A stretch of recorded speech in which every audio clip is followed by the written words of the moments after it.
দেখো কোষ ও কোষের গঠনে একটা পার্ট হচ্ছে তোমার ট্রান্সলেশন। ট্রান্সলেশনটা হচ্ছে যে তোমার একটা মেসেঞ্জার আরএনএ থেকে প্রোটিন কিভাবে ফর্ম করতেছে। অ্যাজ লাইক আমরা যদি সেন্ট্রাল ডগমাতে যাই, সেন্ট্রাল ডগমাতে একটা ডিএনএ থেকে আরএনএ আসতেছে এবং আরএনএ থেকে আমাদের প্রোটিন আসতেছে।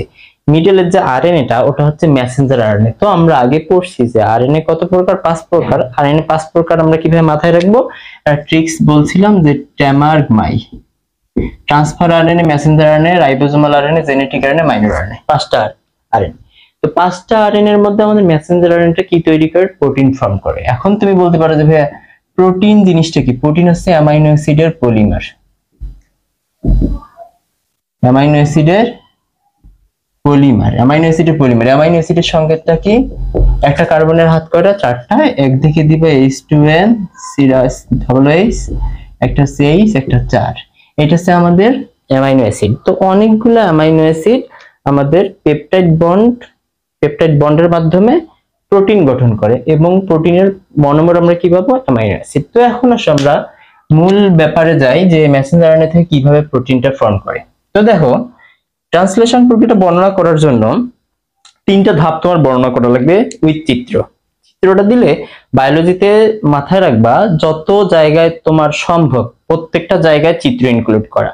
নরমালি সিকিউ থাকবে 5টাতে মিনিমাম ভাইয়া যেন তোমাদের 15টা ইমেজ থাকে। 15টা চিত্র থাকলে তোমাদের মার্ক পাওয়ার সম্ভাবনা এবং খাতার মূল্যায়নটাও অনেক ভালো হয়। তো দেখো, প্রথম যে ধাপটা হচ্ছে ট্রান্সলেশন বা সূচনা পর্ব। এটা দেখো আমি একটা ইপিএ লিখছি, আবার ইপিএ, দেন একটা কাঠামো আর কি। তো প্রথম দিকে বুঝতে অনেক অসুবিধা হয় যে আসলে ভাইয়া কোনটার পর কি। তো আমি বলবো যে প্রোটিন গুলা তৈরি হয় কোথায়? প্রোটিন গুলা বেসিক্যালি তৈরি হয় আমাদের রাইবোসোমের সহায়তায়, বা রাইবোসোমকে বলা হচ্ছে যে প্রোটিন ফ্যাক্টরি বা প্রোটিন তৈরির কারখানা। এটা সবাই জানো। তো দেখো, রাইবোসোমের 2টা খণ্ড থাকে না, একটা বড় খণ্ড এবং একটা ছোট খণ্ড। তো এইটা হচ্ছে আমাদের ক্ষুদ্র খণ্ডটা, বুঝতে পারছো? ক্ষুদ্র খণ্ডটা ইপিএ ব্যাপারটা পরে আসতেছি। এই ক্ষুদ্র খণ্ডে আমার একটা মিথিওনিন আসবে। মেথিওনিন কি? মেথিওনিন হচ্ছে আমাদের ট্রান্সলেশন শুরু হওয়ার জন্য একটা কোড লাগবে। তো কোডটা মাথায় রাখবা সবাই। কোডটার নাম হচ্ছে AUG। তোমরা অগাস্ট মাস পড়ছো না, AUG তো মাথায় রাখবে যে অগাস্ট মাসের শুরু, তার মানে এটা হচ্ছে শুরুর কোডন, স্টার্ট কোডন কি? AUG, adenine uracil guanine. বুঝতে পারছো? এবং এই কোডটাকে নিয়ে এসে কে জানো? টিআরএনএ। এই জন্য এই কোডটাকে বা টিআরএনএটাকে কি বলা হয়? Initiator RNA. তোমাদের বইতে লেখা দেখবে যে ইনিশিয়েটর আরএনএ লেখা আছে। সো প্রথমত আমাদের একটা রাইবোসোমের ক্ষুদ্র খণ্ডের সাথে টিআরএনএ মিথিওনিনকে নিয়ে এসে অ্যাটাচড হইল। এটা ভালো করে মাথায় নাও। দেন আমাদের এই যে 3 to 5 প্রান্ত দেখতেছো না, এইটা একটা এমআরএনএ বা আরএনএ। এখানে এসে এই ক্ষুদ্র রাইবোসোমটা অ্যাড হইলো, তার সাথে একটা বৃহৎ রাইবোসোম অ্যাড হইলো। এটা হচ্ছে বৃহৎ খণ্ডটা, এটা হচ্ছে ক্ষুদ্রটা। এখন কথা হচ্ছে যে ভাইয়া ইপিএটা কি? ইপিএ হচ্ছে তোমার রাইবোসোমে 3টা সাইট থাকে, মানে বসার স্থান থাকে। একটা হচ্ছে এ সাইট, পি সাইট, ই সাইট। এটা হচ্ছে 3টা সাইট। ক্লিয়ার? 3টা সাইটের উপর বেস করে তোমার প্রোটিনগুলো ফর্ম হবে। এখন দেখো, প্রথম ধাপে তোমরা চিত্র লিখে এই জিনিসগুলো একটু হালকা করে লিখবা।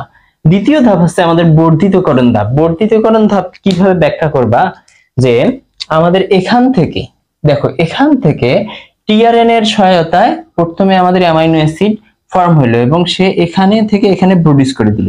জাস্ট এতটুকু লিখলেই তোমার এনাফ, আর বেশি কিচ্ছু লেখা লাগবে না ভাইয়া। দেন সমাপ্তিকরণ পর্বে কি হবে জানো?